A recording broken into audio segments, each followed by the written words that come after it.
Next practice in geology lab is interpretation and drawing of session for geological maps. For civil engineers, it will provide very valuable information about the terrain. It also helpful for estimating the earth work for major civil engineering projects like a road work, a railway canals, dams, etc. And it will help you for finding out the suitable site for any project. And moreover, the knowledge about the terrain which you are gaining through the cross section of geological maps will provide the information about the feasibility of the land for major civil engineering projects like dam, reservoir, tunnel, road, etc. Now we are going to learn how to draw the profile of the given contour map. Before starting the profile drawing, I will just explain the normal terminologies which we will be discussing in the further cross section of maps. This is a contour map first of all, because the maps is created based on the contour values which is available from that area. So contour lines are nothing but these are imaginary lines joining the equal elevation of the selected land. Here, by observing the pattern of the contour lines, I can make out that it is a hilly area. Why? Because first of all, by seeing the circular pattern of the contour maps and by seeing the changes in the contour values. If I am taking this right side area, from the center area, you can see the value is written as 500 and towards outward it is decreasing. So from the center portion towards the outward, if the contour values are decreasing, it indicates it is a hilly area. If opposite case, if here you have lowest value and towards the outward, if the contour values are increasing, it indicates it's a valley area or it is a low lying area. So here by observing the three sides, I can make out that here are three series of hills are present in this area. And another thing, we are going to see what is the slope of this area. So by seeing the pattern of contour lines again, if all the contour lines are very closely spaced each other, we can make out that there is a steep slope. By seeing this side, you can make out that between the each contour lines there are sufficient interval is there, or it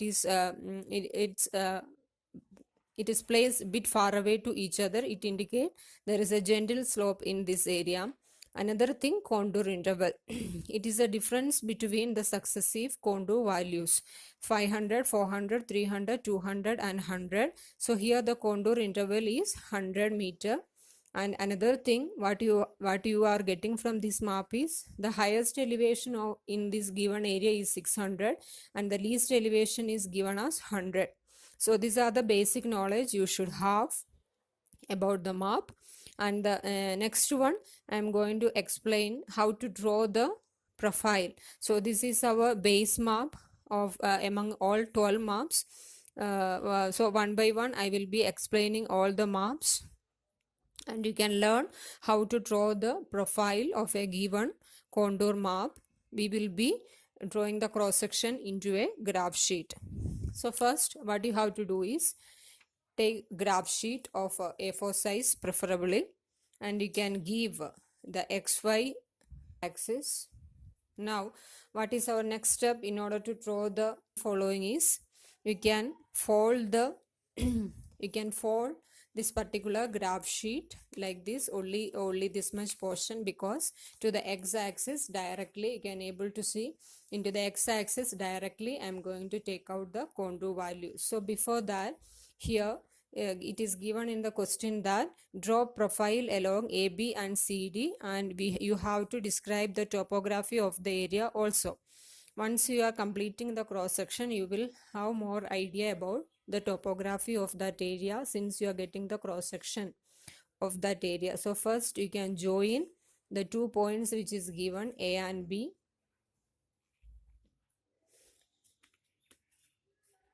Now take your graph sheet x-axis and keep the vertex point or starting point at A and another side towards B. You can keep it like this. Now you have to take all these contour values into this graph sheet. So you can closely observe how I am going to take the values.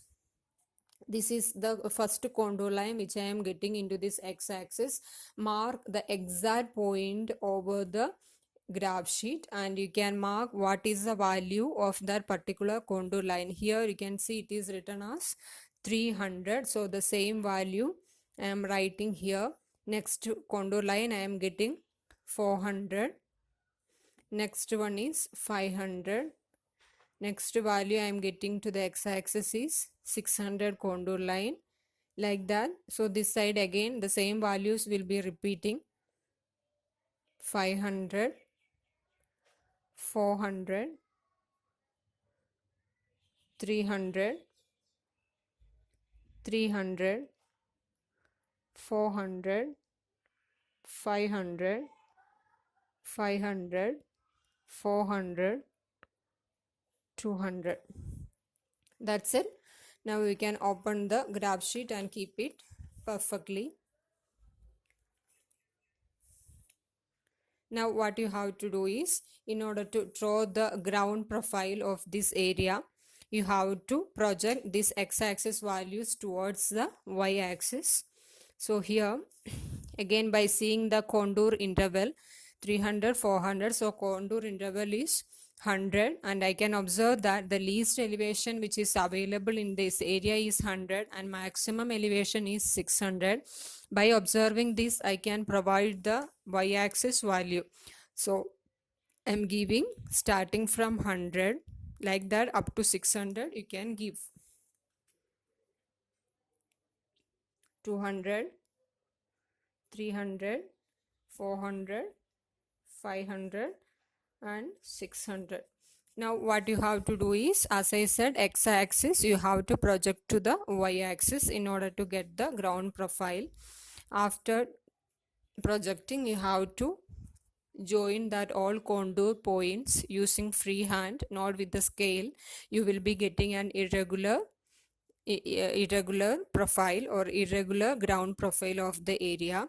So 300 here, so exact 300 I should mark here, like that the complete points you should mark.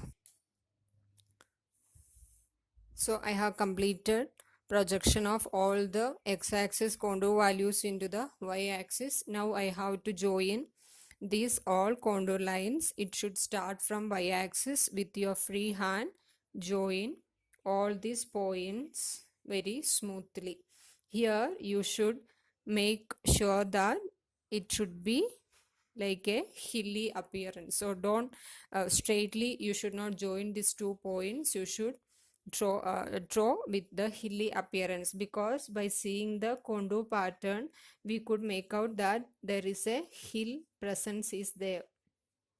At this last point you can show the y axis datum once again in order to join this portion. So this is the complete ground profile of that area. You can make out that since the values are available to our graph sheet, here we are getting 2 hilly portions which is intervened by a valley area. This is the base map. Now second, we are going to the second map, that is called horizontal map. So compared to the base map, here you will be having one more extra data, that is, we can first observe the map. Here you have dotted lines you can able to see, and after that you can able to see a continuous line is also passing through this particular map, and you can also able to see it is written as CONG, SST, SH, LST, like that. Here this map is having more detailed data about that area. It is not only having the profile or elevation data with the contour lines, it is also having what is the different rock types which are present in that area, or different rock buds which are present in that area. So this contour lines which is indicated with the dotted lines, and this continuous black lines are nothing but it is the boundary between each bedding or we can say that these are the bedding planes between different strata of that area. So here again, what I wanted to tell you, here SH indicates shale, SST sandstone, LST is limestone, and CONG is conglomerate. So here now we are going to see how to draw the profile of the area. The first procedure is, it's already given in the question, draw a cross section along XY and describe the geological history of the area. So you can see X and Y, 2 points are there. I am going to join these 2 points XY. Now the same procedure, take your graph sheet and give the datum line XY, X and Y directions. So what is our next step? You have to fold your graph sheet like this. The white portion of the graph sheet, you can fold it towards down and keep the graph sheet over the XY line as I said.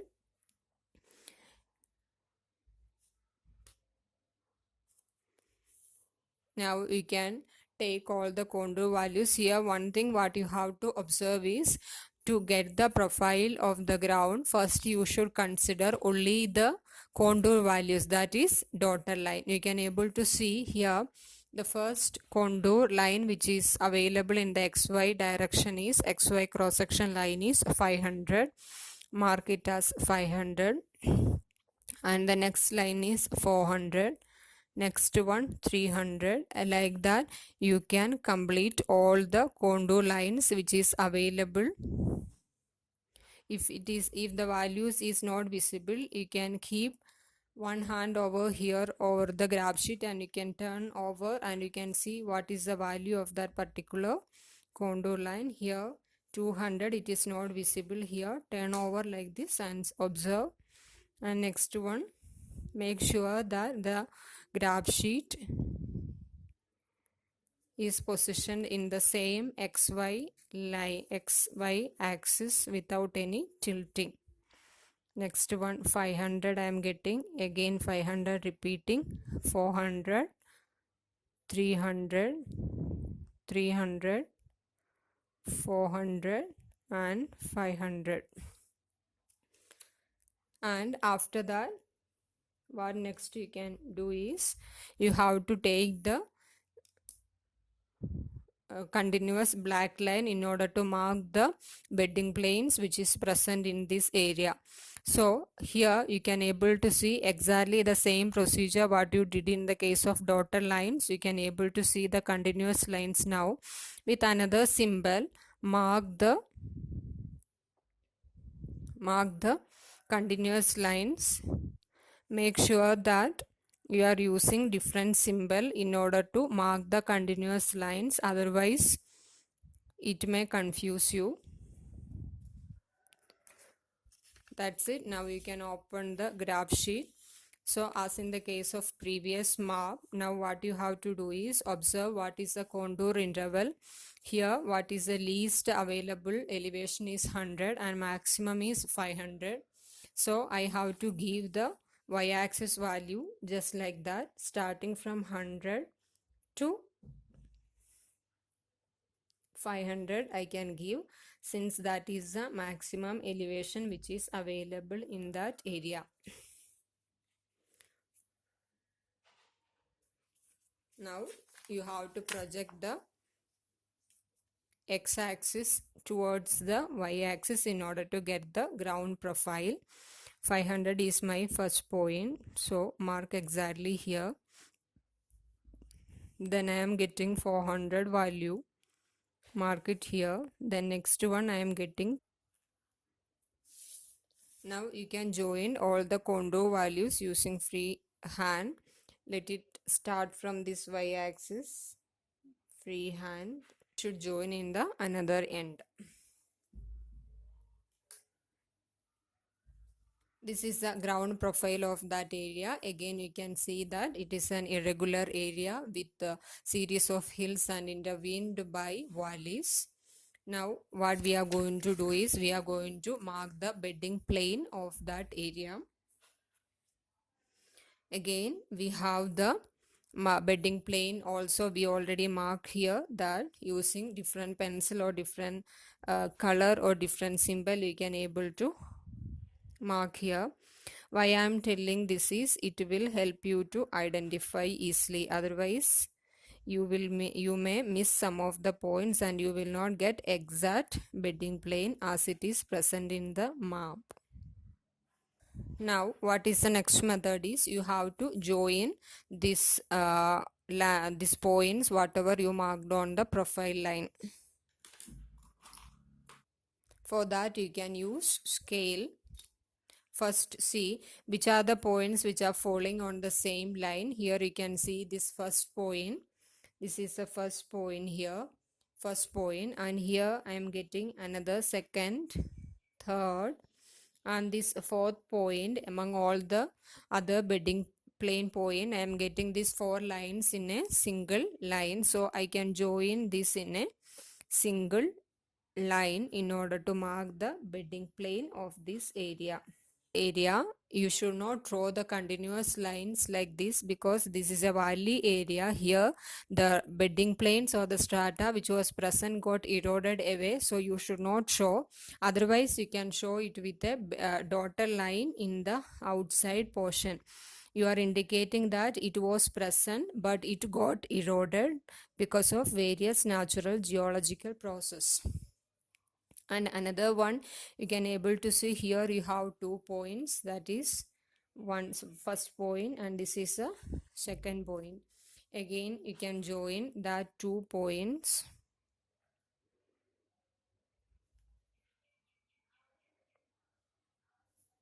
So as I said, do not show the continuous lines inside the profile area. It should be I mean continuous line should be shown only inside the area, not outside. Now these are the 3 bedding planes I had marked. Now by observing the map I should write which are the different rocks which is present in that area. So here again while looking into the map you can see that the topmost rock availability is LST. So LST stands for limestone. So you can write here it as LST, and all the topmost portion it is occupied by limestone rock. And you can see that beyond after limestone SH is a particular rock which is marked over the map. SH indicates shale, and after SH what is mentioned here is SST, that is sandstone. Here conglomerate is also mentioned, but while doing the cross section we are not getting the conglomerate bedding plane into our x-axis, so we cannot show the conglomerate bed here.